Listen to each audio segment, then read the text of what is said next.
Welcome to Ali Fitness Podcast, a weekly production all about bringing health into fitness.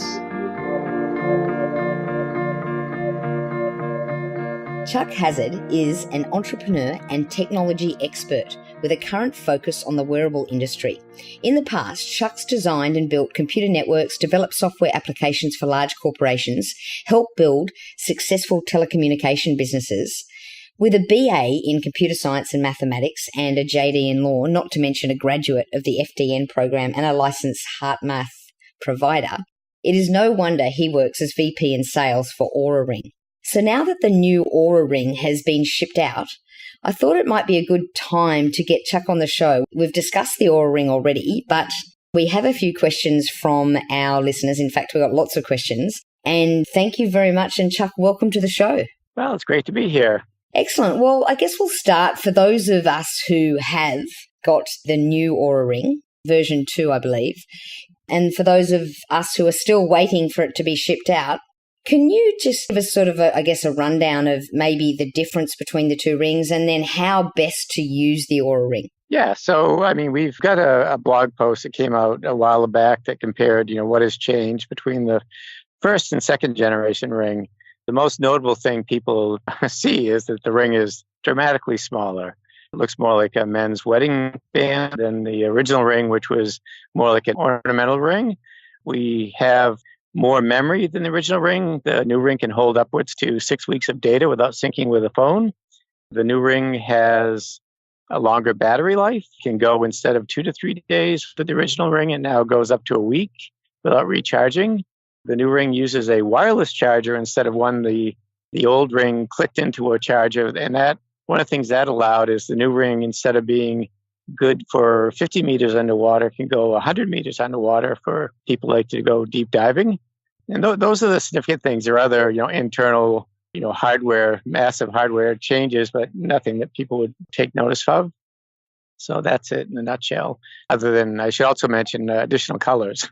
Absolutely. And I do like the look of the ring much better. I must say, though, I was hoping that it would be a bit more feminine, but to be honest, in considering what it does, it's actually quite comfortable. Yes. But I think that you described it well. It is more like a sort of a men's wedding ring. I personally don't like wedding rings, and I don't think my husband's even noticed, but about 15 years ago, I stopped wearing my wedding ring, and I actually don't mind wearing this. So that's a positive. And the battery life thing, I think, is great. And I've actually tested it. And you're right, it does actually last 7 days without recharging. And I haven't quite gone 100 meters deep yet, so I can't verify that. But definitely some great changes. So I guess, but I would like to, what I'd like to point out real quick though about the battery is, because a lot of people ask this, is even though it goes to 7 days, people inevitably like to get into a habit. And I should point out that it doesn't hurt the battery to charge it every day. So if you're a person that's used to plugging your phone in the morning to charge it before you go to work or whatever your day looks like, feel free. You can throw the ring on the charger. And if you do that daily, it probably takes about 10 to 15 minutes to charge. And it does not hurt the battery. Actually, Chuck, that's good advice because I tested it to its limits and therefore missed out on a night's worth of data. So that's a good bit of advice. So I guess I wanted to start with the readiness score and what that means. Right. So let me back up a little bit. So we have 3 scores that we produce. One is sleep is the foremost one, and then readiness and activity. So starting with sleep, the sleep score is basically a measure of how quantity of your sleep and how restorative it was.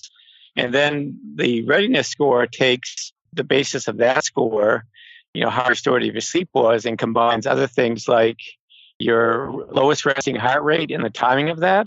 If your lowest resting heart rate happens in the second half of your sleep, it means you were revved up for whatever reason. It could have been alcohol, late exercise, a fight, too much blue screen time, all kinds of things like that. If that happens, you'll likely see less deep sleep, which is thought to be the most restorative part of your sleep. And then we also look at temperature deviations from your baseline. While you're sleeping, your core temperature and your skin temperature are one of the same. It's the only time during a 24-hour period that works.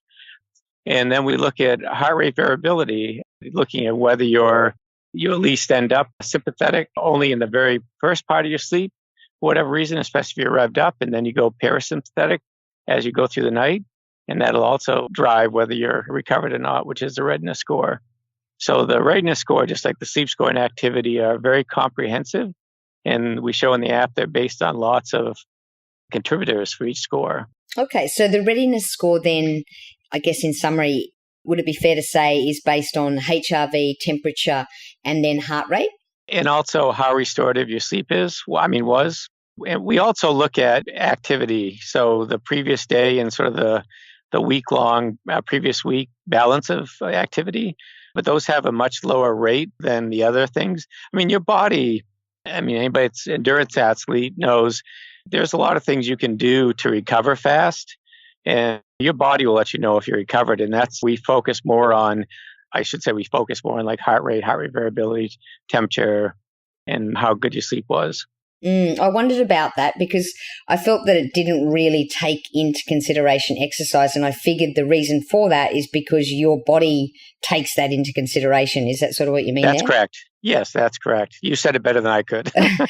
Okay, so with the readiness score then, I'm quite intrigued to know why the heart rate variability apps out there have a very different readiness score to the OURA Ring. And this is just based on sort of my own anecdotal evidence of N=1. But do you have any sort of reason as to why that might be the case? Well, so when you're talking about HRV apps, are you saying the ones that you just like Elite HRV that show you an HRV number? Because they're really not. Yeah. Yeah, exactly. So, for example, the Elite that you just mentioned, so every morning you do your heart rate variability with that Elite app, and essentially you try and do it so that you're at rest as soon as you wake up in the same sort of state that you're always in to get what you would call a readiness score, which I guess is defined slightly differently. In the Elite case, it's a number of 1 to 10, 10 being optimal, as opposed to the OURA Ring, which is 0 to 100. But essentially, you get a sense of whether you're ready to work out or whether you should really sort of go towards the parasympathetic system and relax a bit more. Right. So the readiness score is a very comprehensive score. If you're looking just at HRV and comparing it to like Elite HRV or Sweetwater Health, and I should say something too. You said we go 0 to 100. We actually don't scale our number. It can go up much higher. So we just show the raw number on our HRV. The problem, or challenge, I should say, it's not a problem, but if you wake up in the morning and even if you're consistent in lying versus sitting, time of day, all these things, there can be so many confounding factors that can shoot the number up higher. If you're checking when you're awake, those could be noises, all the environmental things, dogs barking, kids screaming, somebody trying to talk to you, conscious or subconscious changes in breathing. As a heart math coach, I can consciously change my HRV by a very significant amount, so I can will it to be much higher than it would have been in reality. And so the best time to check HRV is definitely while you're sleeping, because there are no other distractions. Right. Okay. So potentially then if you wake up and you do your HRV, you could actually change it by, say, using your breath to do that. And you might not even know you're doing it. Okay. That's the thing. Because some people, they just want that. They see that somebody has really high HRVs and that they're just so focused on that they actually change their breathing, whether they know it or not. And they actually end up with a higher HRV score. And that's one of the things people should know is that HRV is one of the most sensitive things. It's very easy to change by 10 points or more with a very little stimulus. And I guess, Chuck, for that reason, the beauty about the OURA Ring is that it does it throughout the night. So it's a long time to take that measurement. Correct. We do a 5-minute sample and we show those on the app and in the cloud. So if somebody, let's assume they slept for 8 hours, they would have 96 distinct HRV samples. No other wearable does that. Right. Okay. That pretty much gives me my answer then. And I guess too, with those apps, the readiness score is just based on that one thing, the HRV. It doesn't take into consideration all those other sort of restorative sleep and heart rate and skin temperature. There are a few other wearables, or one I can think of, I guess a couple more that are coming out, but that are looking to give you a sort of recovery score that's based on lots of different things. But no one is using as many different metrics as we are to derive that readiness score. Okay. I guess I want to turn to sleep because I've had a lot of interesting feedback regarding like the sleep stages with the OURA Ring. I've also interviewed like sleep experts. And in fact, someone I had on the show once said that it's actually impossible at this stage to be able to accurately measure the actual sleep stages. And I guess one of the sort of negative feedbacks I had from one of our listeners was around the algorithm that's used for the sleep stage data. And I also heard on Nourish Balance 5 podcast that was early in September that they said that the sleep stage data was about as reliable as getting a random number emailed to you every morning. And they cited a paper, which I'll include in the show notes, that suggested there needs to be future development with validation around that. What's your sort of opinion about the sleep stage data that you guys collect? We developed the first OURA Ring, we ran our, and again, we had control over it. It wasn't peer-reviewed, third-party. We did a sleep validation with the Finnish government, health people, and ran, I forget the exact numbers, but 20-some-odd people through it. And we came out, I think, if I remember correctly, it was like in the mid-70s for accurately identifying the differences between the sleep stages, namely REM and deep.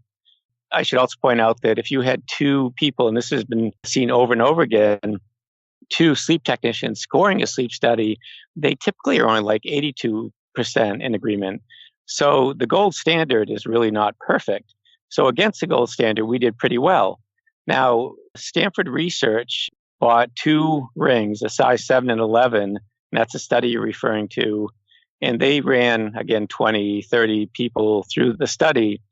They would be the first to admit that some people, because they had a size of 11, didn't have well-fitted rings. And if the first generation ring turned at all, it would definitely skew deep in REM sleep. And they showed we were in the mid-50s as far as identifying sleep stages. They then went on to do the same kind of study with a slightly different cohort group against a Fitbit Charge 2. And they came out also in the 50s with a wrist device that you could tighten up as much as you wanted. So are wearables perfect in sleep staging? No, but they're actually quite good. I mean, especially if you're looking at somebody that potentially has some sleep issues and you want to follow up with them over the long term, you can't keep bringing them into a sleep lab at $1,500 a pop, running them through a sleep study. And so I think wearables are plenty accurate for follow-on for people that have sleep problems. Yeah, and I mean, I guess they're just going to get more and more reliable as technology goes on. Right. An interesting point one of our listeners, Mitch, pointed out. So he generally has a fairly low heart rate. He gave an example of one night that he went to bed at 10 p.m., but the OURA Ring thought he went to bed at 9:15. And so because of that, it said that he had a very bad night's sleep and therefore got a very bad readiness score, because it actually said that he got up multiple times during the night. And that was because he actually didn't go to bed until 10 o'clock. But his heart rate was so low that the OURA Ring assumed that he was in bed by 9:15. Is that a common thing that you see? No, that isn't common. And I'll point out the two things. So one is identifying sleep time. It's a different algorithm completely versus the actual sleep tracking during the night. And so determining if somebody's gone to bed actually relies on motion and temperature changes. And so there is a small subset of people we found that they must be chill enough that they could be at a movie theater or watching TV or reading, and we think they've gone to bed because everything says they've gone to bed. They're not moving and their temperatures change as if they were going to sleep, because your body sends off a signal and your temperature changes that's part of going to sleep. So it's not everybody. It's a very small subset, but we do have users that experience that. And most of them, we can figure a way around that. And I want to kind of pull this back into the sleep stages too. Well, I usually tell them, take off the ring while you're reading if you're one of those people, because they consistently have problems with that. Now, that makes sense. Now, but also going back to the sleep stage, I'd like to point out that one of the challenges that wearables will have with sleep staging is it's like a bell curve. You try and design your algorithms for the center of the bell curve where most people sit. And certain people, it could be things going in their life, it could be illness, whatever. The body signals that they're giving us don't look like REM sleep, for instance, when they should be in REM. And so we're not reporting their sleep stages accurately because they're not in the middle of the bell curve. They're sort of an outlier. And to do a really good validation, and nobody's going to pay for this, but it'd be good if someone did. But for any wearable, it'd be nice to get like 1,000-person cohort, very diverse group, ages, health issues, and run them through a sleep validation study. And even the ones that are done like SI, if you take the averages of all of the epics from the PSG equipment and put them against the OURA Ring and overlaid the histograms, they actually matched up really well. So it's just some people are spot on or very close to spot on, and other people in the cohort are like not even believable. So it's a tough thing to have the algorithm match all the sort of segments of the population. Absolutely. And I guess at the end of the day, you're using this as a tool to assist, not to predict your life. And also, I guess you get used to your data. So everything is relative. You're comparing your data to your data. So, yeah. But I do like the advice. Yeah. I do like the advice that you've given to people that tend to have a low heart rate to potentially just take off the ring while you're reading a book and actually wait till you go to bed. Yeah, but I would point out again, it's not the heart rate, it's the temperature. So their temperature is changing enough and they're not moving. That's what keys us off that they're going to sleep.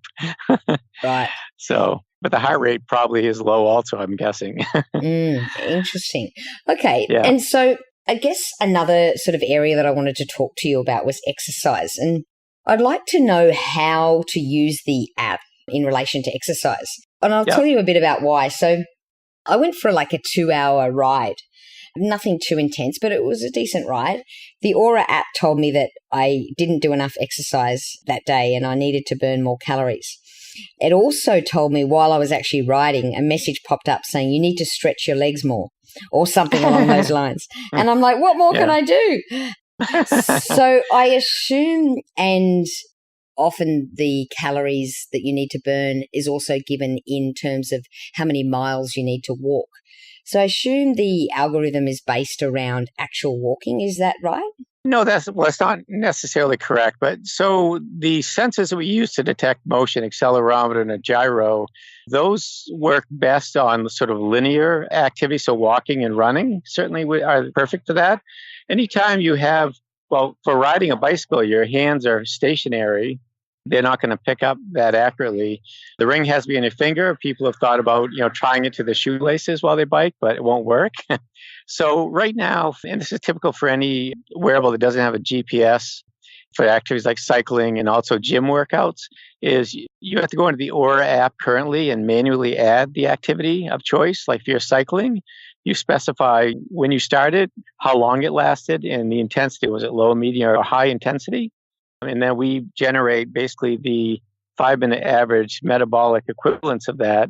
And then we distill that down into, based on calories. If you walked, this is how far you would have walked. Right. Okay. And so currently you do have to manually enter it. But I did hear a rumor that there may be some sort of technology like Apple Health Kit. Yes. So one thing we're working on, and we've had Apple Health integration for a while, but it was mostly writing like your overall sleep time to the Apple Health Kit app. One thing we're working on, we've been testing, is being able to import workouts from Apple Health Kit. And those can be written to Apple Health Kit from lots of places, natively from the Garmin Connect app, Polar Flow app. I assume Sunto Moves does it. Fitbit does not send anything to Apple Health Kit, so that wouldn't work. But like if you were doing cycling or running with a Fitbit, you could write it to Strava. Strava can write to Apple Health Kit. So there are many ways to get a workout into Apple Health Kit. Once it's in Apple Health Kit, it will go directly, if you've set it up in the OURA app, it'll definitely, be pulled right into the OURA app. And so, for instance, I'll give you an idea of how well it works in testing. I go out for a run. I sync my Garmin watch with the Garmin Connect app, which then sends it to Strava. Strava then syncs with Apple Health, and then Apple Health writes it to the OURA app. That takes less than a minute. Awesome. Yeah. And then I guess it tells you how many calories you've burnt and how many more you need to do. Yes, yeah. So it updates it like any activity as if the ring was collecting it, but it shows you on the main view of the screen and then under activities. It would say, for instance, I ran for 35 minutes today. This is how many calories I burned because it pulled in all the information that my Garmin collected. And then it will show on the front screen as far as my goal for calorie burn for the day. It'll show me my progress.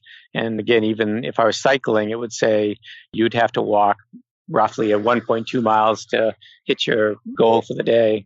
And what is that goal for the day? How is that actually worked out? So the goal is based on your recovery. Now, one thing we need to work on in the future, so the goal is kind of designed based on recovery of assuming you're just like the average Joe. And one thing I would like us to do, and I don't have a firm commitment on this, but is to set up in your profile in the OURA app to say, I'm a couch potato, I'm a weekend warrior, I'm whatever the categories are, I'm an elite athlete, a pretty serious athlete, whatever, because one size doesn't fit all. So even if you have a good recovery and you're in a wheelchair, you may not be able to hit that goal, right? So what is that initially based on then? So I think the first time I downloaded the app, it said something like I had to walk, I want to say like 5 miles or something like that. What did they base that on? Well, that's based on your recovery. And so if you hadn't worn the ring yet, they probably just plugged in a number, like something to start with. And again, we give sort of a target for if you were to walk, this is what it'd be, because it's easy for people to relate to walking distance. Okay. Versus just picking like cycling or yoga or something like that. So essentially then, say someone that has major sleep problems, probably they won't be told to do much exercise, or is that not the right way to look at it? No, that is correct. 'Cause if their sleep is really not that good, they're probably not going to be showing that they're recovered. And so they'll get a goal, but it probably won't be much. Like if I do some monster run, like I did recently, and you've probably done this before, I ran 50 kilometers in the mountains. I didn't sleep all that well. People think you'll sleep well after doing something like that, but I didn't. And so I slept like crap. My recovery was crap. And I think the goal was 150 calories. Did you forget how many miles. Did you just say 50 kilometers, 50? Yes. Yeah, I probably haven't done that before, but that's that's interesting. So what did it actually say the next day for your readiness? Do you remember? It was like, I usually have good recoveries, and it was like 35 or something for the readiness score. My HRV was only 20 something. It's usually 60 to 70 for average. My temperature stayed at like 70 throughout the night. I'm usually in the 40s. Everything was just askew, and my sleep was, didn't sleep very tranquilly. I woke up several times in the night. I was probably dehydrated. But yeah, so I felt like crap. This ring told me I felt like crap, but the goal was 150 calories. I do remember that. So I went for a walk with the dogs. Very good. So how far are we away then from, say, the Apple Health Kit? Be getting that out. I haven't seen the roadmap, and it's all being field tested right now. I would suspect certainly in October, if not sooner. Okay, great. And so currently, though, does the ring actually track your heart rate and heart rate variability 24/7, or is it just at night? No. So we use infrared sensors to track heart rate variability, and respiratory rate. And infrared is really good at pulling good metrics out of your body. But unfortunately, it is a light spectrum that doesn't tolerate motion artifacts, so movement. And that's why all the sport watches use green lights typically, green LEDs. And so we mostly track while people are sleeping. During the day, if you're still long enough, then we'll show those as restful moments. We'll show heart rate and heart variability if it's long enough.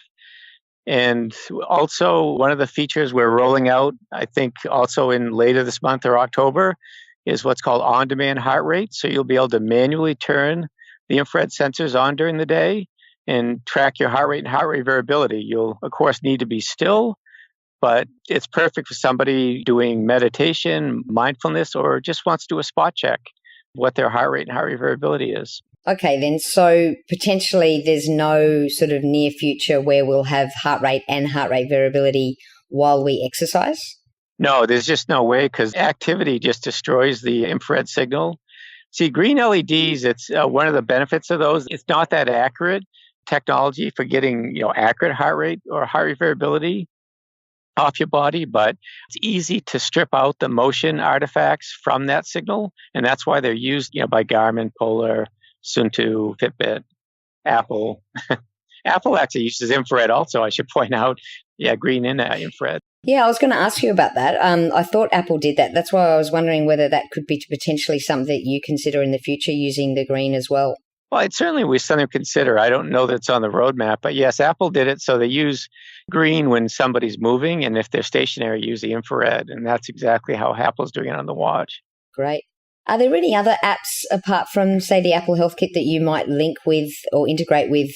Well, we have quite a few users that use Android, so we certainly will be looking at better integration with Google Fit. I don't care about Android, no. Only joking. So apart from Android, is there anything else that, I don't know, that you might consider integrating with? Well, I think of Apple as like a data aggregator. I mean, they're doing a really good job with the Health Kit.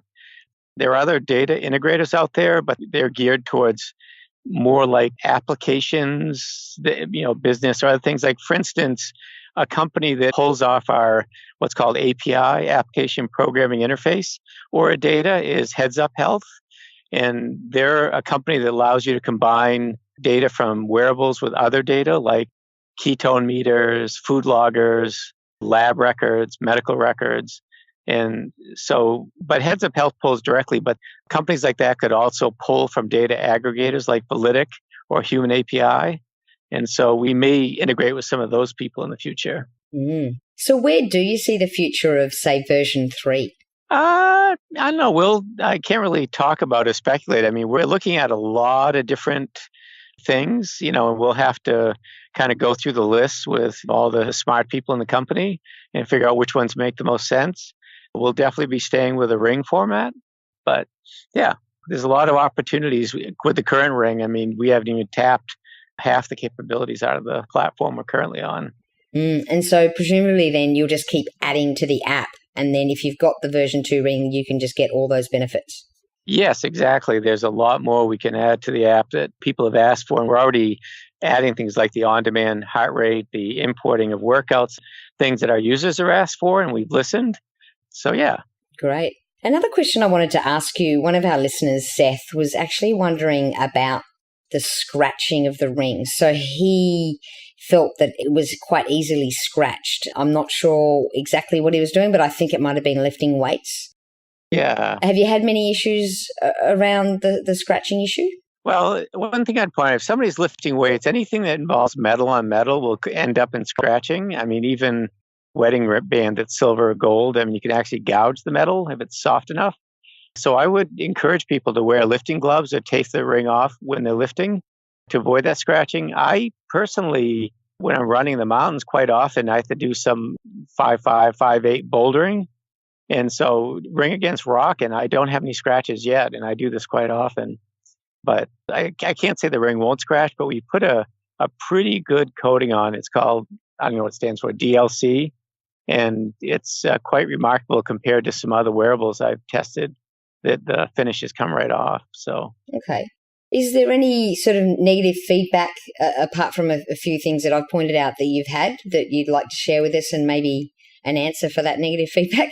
I mean, not really. I mean, we, like with any new product rollout, we have 90% of the people or 95 or 99% of the people that everything's working great for. And then you have that small number that, for whatever reason, they're having problems on phones we've tested. And I don't know what the answer is. But overall, things have gone quite well. I mean, we've had, for the number of rings we shipped and have in people's hands, we've had very few problems. And Chuck, I guess I wanted to ask you a question sort of that I began with was how best use the OURA Ring? Like, I guess everyone's different in terms of how much data they want to read and how they want to use it. But have you got sort of any recommendations for people that aren't sure whether they'd need to use the OURA Ring, aren't sure if it's for them?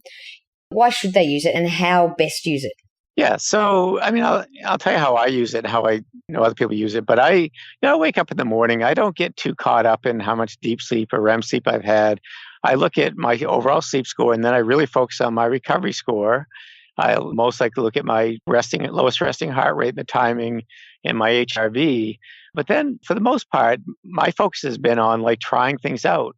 like the N=1. I want to know, did it act like a supplement or some lifestyle change? Did it change anything? And so we allow you to put in notes and tags. And so I wake up, I tag and say, okay, I did X last night. Did it help my sleep or some component of my sleep or recovery or not? And then I can look at this. We have trending in both the app and on the cloud. You can look back over time and start to form some patterns or see patterns, and you can identify things that did help you or didn't help you. Excellent. So you don't sort of become too orthorexic over data and letting technology determine what you do for the day? Right. So, and that's a danger, I think, with a lot of, and this is where a lot of I think the negativity about people saying that sleep trackers don't do the sleep staging well. Well, I'll tell you, from a sleep science standpoint, everything that's non-REM, so deep, light sleep, that the demarcations for that were sort of arbitrary. And so what I've heard from going to sleep conferences and stuff is deep sleep is defined as sleep that has at least 20% shortwave sleep present on an epoch by epoch basis. An epoch is a 30-second period. So they do a sleep study. Now, what that means is the other parts of the non-REM sleep, other than what's been identified as deep, also have shortwave sleep, probably less than 20%. So if that is restorative sleep, people shouldn't get too caught up in those numbers. I would just look at, do I feel well? And is there things I can change in my life to make myself feel better? And that's the name of the game, making sure you're getting enough sleep, being consistent as to when you go to bed and wake up. Those truly are the biggest movers of health, is consistency. Go to bed at the same time, wake up at the same time, and try lifestyle changes to improve your sleep and your recovery. I like it. Simple but effective. Actually, that reminds me, one of the listeners actually shared with us how he discovered that alcohol really didn't help him with his sleep, and what different scores he got when he refrained. Yeah. So one thing that I found, and it depends on what you're drinking. Yeah. So it can increase your heart rate. It'll lower your HRV. Your liver starts typically dumping, processing stuff at 2 a.m. And so a lot of people they wake up like, clockwork at 2 a.m. because your liver starts trying to crunch through all these toxins. But one thing I tested out is looking at really low alcohol wines, and those don't seem to bother my sleep or my recovery, which is interesting. So I think you can still have alcohol, but you just have to be very cognizant of the quality of the alcohol and the quantity. That's interesting. I should get him to start testing the different types of alcohol. Yeah. Look, Chuck, that's been really informative, and I'm really glad that you came on to share with us. Is there anything else that you'd like to point out? I don't think so, but again, if you have any follow-on questions from your listeners, don't hesitate to reach out and I'll answer them by email or whatever. Excellent. They can even put questions on the podcast or email me at ali@ali.fitness and we'll help them out.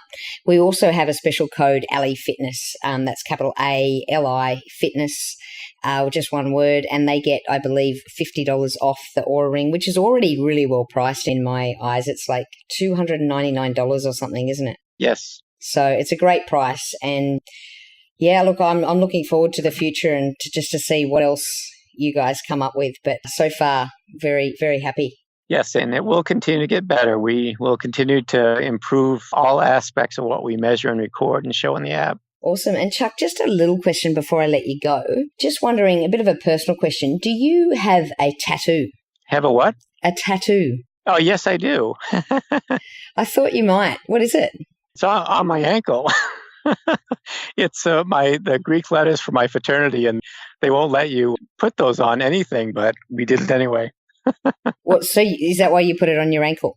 Yes, I went to the University of Maine, up in Orono, Maine, and we were down at University of Rhode Island, the same fraternity, and they dragged us down to Newport, Rhode Island, to a tattoo place to get tattoos. So there you go. Excellent. So there was a whole lot of you getting the same tattoo? That's correct. Excellent. Being defiant. They call it youthful indiscretion. Very good. On that note, I'll let you go, and thanks again, Chuck. All right. Take care.